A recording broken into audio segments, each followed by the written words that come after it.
What is it about the Tesla Model Y that makes it so desirable? So desirable, in fact, it's on track to become the best-selling car by the end of next year, which is saying a lot because it's more than double the price of any Toyota.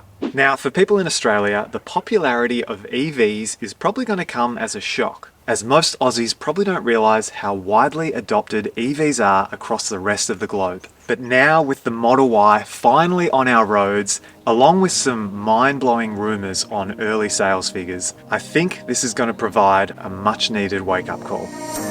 So we've been driving the Model Y for 1 week now, and before that we were driving a Model 3. So we've got some thoughts to share. First things first, let's get some of the downsides out the way. So the Model Y definitely feels heavier and bigger to drive than the 3, which is to be expected given the size differences. And although the Model Y's handling is still great, the 3 definitely feels more effortless in this department. If the Model 3 was a 10 out of 10 to drive, the Model Y is probably like an 8 or a 9 out of 10, so it's a close second. It definitely feels like a combination of the 3 and the X. It's somewhere in the middle. Speaking of the Model X, remember the time I rented one in Noosa for the week using the car sharing platform Evee? Well, they're sponsoring today's video, which makes me very excited because they're such an awesome business. The exciting news is that they now have a bunch of Model Ys available to hire on the platform, which provides the perfect opportunity for anyone wondering if they should go out and buy one for themselves. They've also provided me with a discount code to share with all of you, which gives you $30 off your next hire.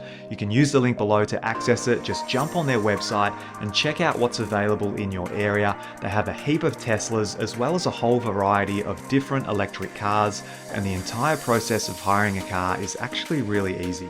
A massive thank you to the awesome team at Evee for constantly supporting my channel and allowing me to make videos like this one for you. When it comes to acceleration, this rear-wheel drive Model Y is not as impressive straight off the line as the Model 3 was. Now this is likely to help preserve those rear tyres given that this is a bigger, heavier car. But the good thing is once you pass that 30 kilometers an hour mark, the Y still feels just as exhilarating as the 3 did. As soon as you put your foot down, you get that sort of G-forcey feel that you'd expect from a Tesla. All right, acceleration test. Back street, 100 kilometers an hour speed limit in 3, 2, 1. Woo!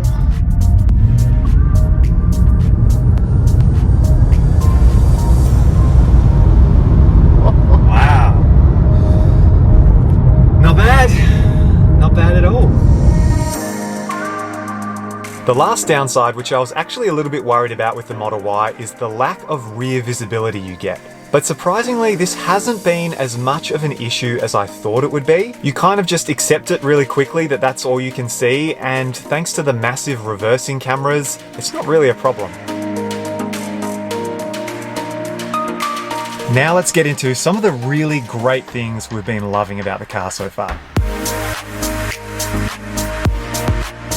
It's actually been really enjoyable to drive and so capable in so many ways. It's great having that extra height here on country roads. You're not having to worry about scraping the front of the car when you come in and out of a driveway or anything like that. The visibility from the driving position is really, really great. When you're sitting in the driver's seat, you just feel like you can see so much, obviously being higher up and having so much glass around you. Speaking of glass, the panoramic roof is incredible. You notice it as soon as you get in the car, and it's crazy the difference between the Model 3, which was very similar, but just had that bar running across the middle. Taking that out and just having this expansive piece of glass seems to make a really big difference. Another really subtle but noticeable difference to the Model 3 is that the Y seems to have an array of different sounds. Let me show you.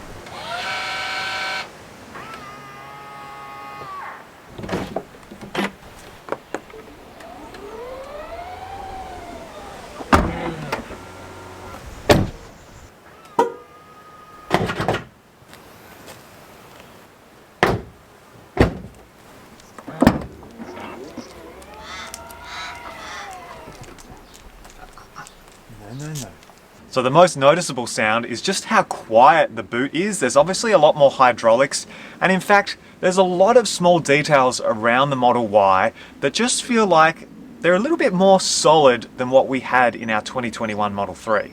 For example, I know this is a really small detail, but this boot lid for the extra storage is like a higher quality than what we had in the 3. So there's just lots of really small things that you do notice when you're driving this car. And there's obviously a heap of boot space, like incredible. You just pull these triggers and the seats fold down.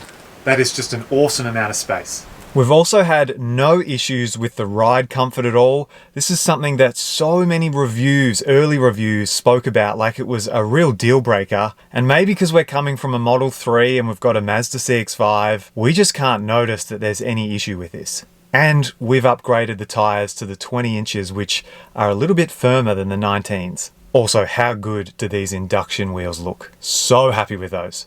The sound system in the Y is also incredibly good. It was amazing in the 3, but now with additional speakers and more bass, you do notice a better clarity.